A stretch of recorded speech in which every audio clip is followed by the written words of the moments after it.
God bless you guys. No teaching today. All we're going to be doing is hearing the news so that you can have a lot to pray about, of course. But let's get to it. This one has a web service, that's a front end and a back end, managed Postgres, and a cron job that runs durable workflows.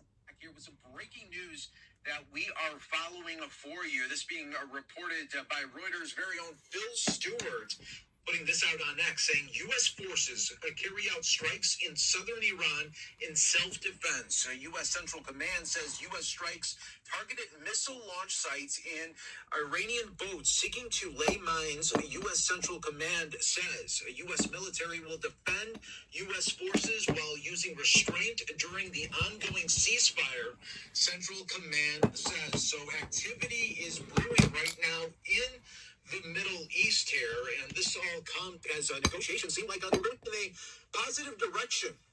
Over the weekend, we heard multiple times from President Trump via Truth Social saying that negotiations were in a good favor. And again, it seemed like it was getting close to the finish line. Now, earlier, President Trump put this out on Truth Social saying the enriched uranium, nuclear dust, will either be immediately turned over to the United States to be brought home and destroyed, or preferably in conjunction and coordination with the Islamic Republic of Iran, destroyed in place or at another acceptable location with the Atomic Energy Commission or its equivalent being witness to this event. Thank you for your attention to this matter, President DJT. So we take you now back out live right now to the White House as we're learning that new report from Reuters that there has been now strikes happening in southern Iran. We're also learning this from Fox News' very own Jennifer Griffin saying putting this out, saying CENTCOM spokesperson Captain Tim Hawkins to Fox says U.S. forces conducted self-defense strikes in southern Iran today to protect our troops from threats posed by Iranian forces. Targets included missile launch sites and Iranian boats attempting to emplace mines. U.S. Central Command continues to defend our forces while using restraint during the ongoing ceasefire. So now Reuters and Fox News continuing to report on this breaking news of strikes now in southern Iran from the U.S. forces feeling that they needed to do so in self-defense. This is all happening as negotiations are trying to get to that finish line.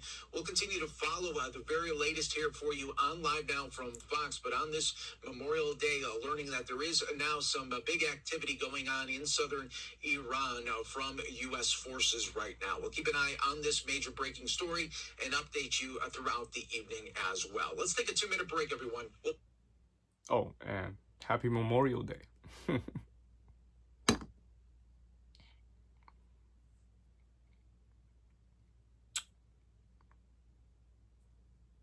It takes 90 seconds for this NASA-engineered AC cool down your room. It's smaller than a toaster, cools any room in 90 seconds, and uses just a fraction of the energy. Iran's president says his country is ready to reassure the world they're not seeking nuclear weapons.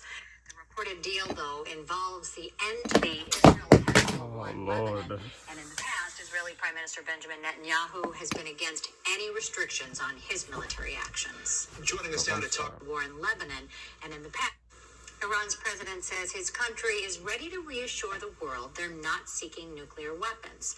The reported deal, though, involves the end to the Israel-Hezbollah war in Lebanon, and in the past, Israeli Prime Minister Benjamin Netanyahu has been against any restrictions on his military actions. Joining us now to talk a bit more about a potential deal and the sticking points that remain is Charmaine Cruz. She's a law professor at Northwestern who left Tehran as a child. So this is not the first time we've heard potential peace, a potential deal. What, if anything, is different now? Okay, well, what we actually seem to have in this instance is an actual memorandum of understanding with multiple attachments attached to it, with a timeline laid out that sets forth when a final deal might be agreed upon, but in the interim allows for some immediate concessions. And really the goal there is to get the Strait of Hormuz opened. As you know, the midterms are coming up, oil prices and every downstream product has taken a big hit. And so it's really important to this administration that we get that open in the interim. Unfortunately, there appears to be no negotiation finalization reached with respect to the nuclear issue. Well, you're a law professor, so you know a deal to a deal to a deal is not a deal. It's not. And so I actually prepared a visual for your viewers today so that we can compare the Joint Comprehensive Plan of Action, which actually was a deal that was signed in 2015, with the current Memorandum of Understanding, at least what we know about it, because certain details are still emerging. And that way we can sort of see where we are. So the first thing that's really important to note is that the goals are different this time around, because now Iran has a stockpile of enriched uranium that it developed after the United States withdrew from the deal in 2018 during President Trump's first term. So that stockpile was not up in the first round in 2015 because it didn't exist. And I think it's really important to say that. And of course, the Strait of Hormuz needs to be reopened. That's one of the goals, which of course was open up until, a couple of months ago. So you're saying we're not getting much that we didn't have before that Obama deal? No, it appears that we're backtracking things. President Obama did release a number of frozen assets abroad, but it seems as though that is also what is on the table here in exchange for the opening of the strait. And keep in mind, those assets were already unfrozen, so these are new assets that are being unfrozen. I want to talk specifically about opening the Strait of Hormuz, right, to commercial traffic, because while Iran is signaling, oh yes, it's willing to do that, it still now wants to maintain greater control than even before any of this happened. There has been some discussion of, okay, we'll open it up and we will take away the sort of tax, the fee that we've been charging, the toll, and allow ships to go through, but we're going to assert greater control, because at the end of the day, this war has demonstrated the United States military might is incredible and certainly far superior to that of Iran. It has also demonstrated that despite its lower military might, Iran has the world on a chokehold, and there doesn't seem to be anything people can do about it. Yeah, we only have about a minute left, and it's always great to discuss Middle East peace in under a minute. But let me get to something I know that is close to your heart, and that is the people who are in Iran. Yes. And what changes for them, because President Trump called on them to protest at great danger to themselves. Yes. We thought there was going to be a new regime. It's the same group of people, the same cabal, if you will. Yes. What changes? It's actually a slightly more conservative cabal than the cabal that we had before, and the rule of law has been strictly tightened on the streets of Iran. There are militia all over the streets. Before was previously they had started to relax some of the requirements and regulations. 40,000 Iranians were massacred by their government, and this is a horrible tragedy, and they deserve freedom and they deserve political equality, yet their suffering was used as a basis of justifying a war that nothing on the peace deal relates to them at all. Not even a lifting of internet restrictions is on the peace deal terms.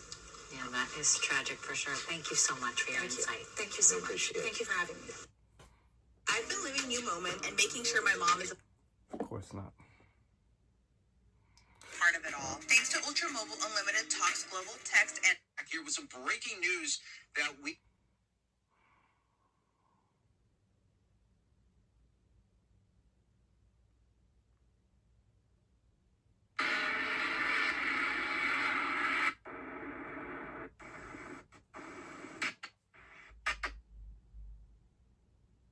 Iran's president says his country is... All right, well, I think that's it.